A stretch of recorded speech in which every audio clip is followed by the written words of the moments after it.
इसमें इतिहास में और दूसरा कोई आदमी मुझे नहीं मिला जो इतना विद्वान हो और इतनी बहुमुखी प्रतिभा जिसके अंदर हो। भगत सिंह जी की जो धारा थी वो भी पथिक जी के अंदर थी, गांधी जी की जो धारा थी वो भी पथिक जी के अंदर थी। पथिक जी पत्रकार भी थे, पथिक जी साहित्यकार भी थे। पथिक जी ने 32 पुस्तकें लिखी, 6 अखबारों के वो संपादक रहे।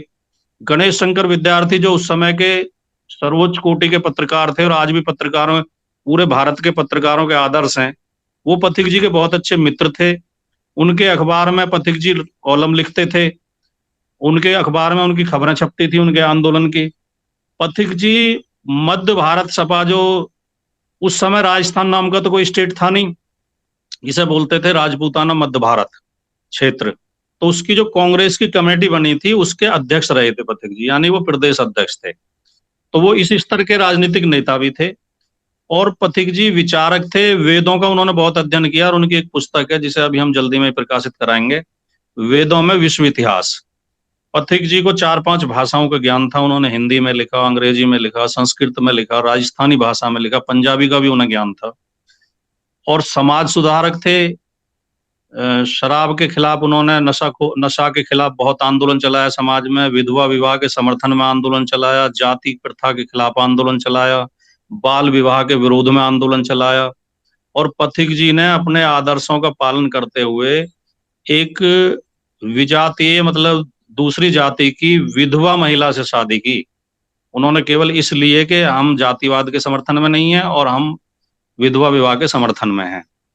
तो वो और पथिक जी का जो गांधी जी के बहुत नजदीक रहे काफी दिन तक पथिक जी। और कांग्रेस ने जो एक नीति अपनाई थी शुरू में कि हम केवल अंग्रेजों के खिलाफ आंदोलन करेंगे, देसी राजाओं के खिलाफ नहीं करेंगे, देसी राजाओं से हमें कोई शिकायत नहीं है। ये अकेले पथिक जी थे। आप इतिहास अगर पढ़ेंगे ठीक से समझेंगे तो आप जानेंगे कि जो कांग्रेस को ये समझाने में जो समझाने की कोशिश की और उसमें पथिक जी सफल रहे कि अगर अंग्रेज चले गए और राजा बने रहे तो इस आजादी का कोई मतलब नहीं होगा। आम आदमी और किसान मजदूर तो फिर भी उतने ही शोषण का शिकार होंगे।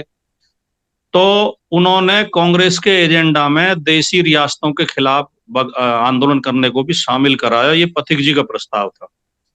पथिक जी का अच्छा मैं बोल रहा हूँ रेगुलर आ रही है नहीं मेरी आवाज? क्लियर है, बिल्कुल थोड़ा सा आभास करा क्लियर है। हाँ, बीच में आभास करा देगा। ठीक। बाकी सारे भाई शेयर कर देंगे एक बार। बहुत बढ़िया जानकारी हमारे भाटी जी द्वारा दी जा रही है, एक बार शेयर कर देंगे सारे भाई। आप कंटिन्यू करिए जी भाटी जी। पथिक जी के आखिरी दिनों में गांधी जी से मतभेद हो गए थे, सन 40 के आसपास तक आते आते। और मतभेद किस बात पे थे? शायद ही कोई उनसे सहमत नहीं होगा। पथिक जी ये कहते थे कि आप जो पूंजीपतियों से चंदा लेते हैं कांग्रेस के लिए और जो आप राजा महाराजाओं को और जमींदारों को इसका मेंबर बना रहे हैं, इससे ये लोग कल को जब देश आजाद हो जाएगा तो ये लोग हावी हो जाएंगे और आम आदमी तक आजादी नहीं पहुंच पाएगी। इस बात पे पथिक जी के मतभेद हो गए थे गांधी जी से, क्योंकि गांधी जी बिरला उन्हें गाड़ियां उपलब्ध कराते थे, बिरला हाउस में ही वो रहते थे।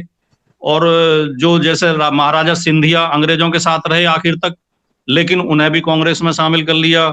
और दूसरे भी राजा रजवाड़े जो थे, और यहां तक आप समझिए कि बिजौलिया में पथिक जी जिस रजवाड़े के खिलाफ आंदोलन कर रहे थे, जिसके खिलाफ जेल गए, जो किसानों पर अत्याचार करते थे, कोड़े मारते थे, जेल भेजते थे, उसी रजवाड़े के जो राव थे उनको कांग्रेस ने टिकट दिया जब 1952 में पहले चुनाव हुए।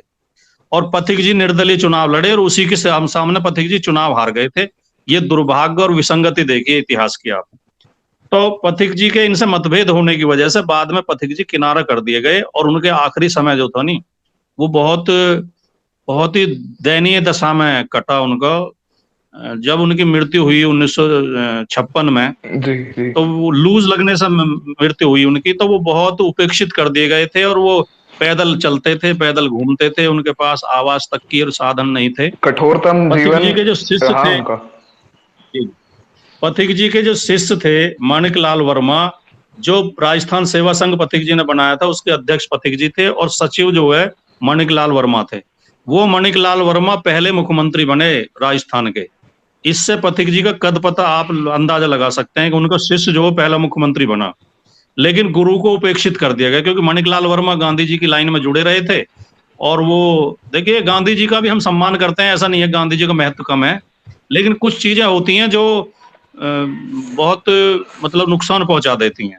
केवल उनसे मतभेद की वजह से वो खुल के अपनी बात कहते थे। पथिक जी के बारे में गांधी जी ने ये कहा था, महादेव देसाई ने एक किताब लिखी, महादेव देसाई महात्मा गांधी के निजी सचिव थे, जी तो उन्होंने अपनी पुस्तक में लिखा कि गांधी जी ये कहते थे कि बाकी सब तो बातूं नहीं है, पथिक काम करता है, लेकिन थोड़ा जिद्दी है, जी ये कहते थे वो।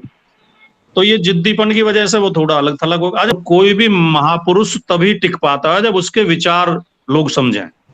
तो पथिक जी के विचार इतने महान हैं, उनके हर विषय में काम है उनका, हर क्षेत्र में।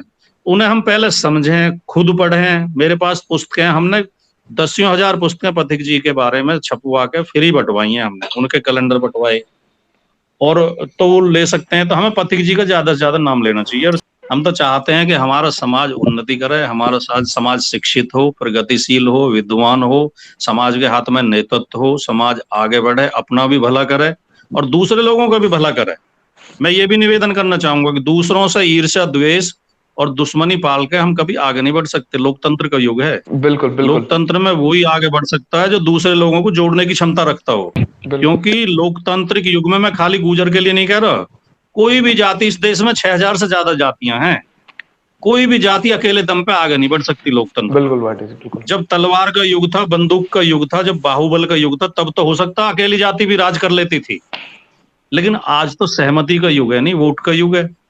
आज तो वही लोग आगे बढ़ सकते हैं जो दूसरों को समर्थन जुटा लेंगे, दूसरे ज्यादा से ज्यादा लोगों को जोड़ लेंगे और लीडरशिप अपने हाथ में रखें। बिल्कुल बिल्कुल। और तो हमें नेतृत्व विकसित करना, इस नेतृत्व को विकसित करने का सबसे बढ़िया तरीका है हम अपने महापुरुषों को फॉलो करें, उनकी बात पढ़ें। जी जी जी, ये महापुरुषों को फॉलो करें, अपने अंदर योग्यता पैदा करें, अपने अंदर योग्यता पैदा पढ़ना करें, लिखने पे जोर दें, पढ़ाई लिखाई करें और अच्छे जो है वो। तो ठीक है भाई, इतना मेरे ख्याल से पर्याप्त है। बिल्कुल आपका बिल्कुल। बहुत बहुत धन्यवाद।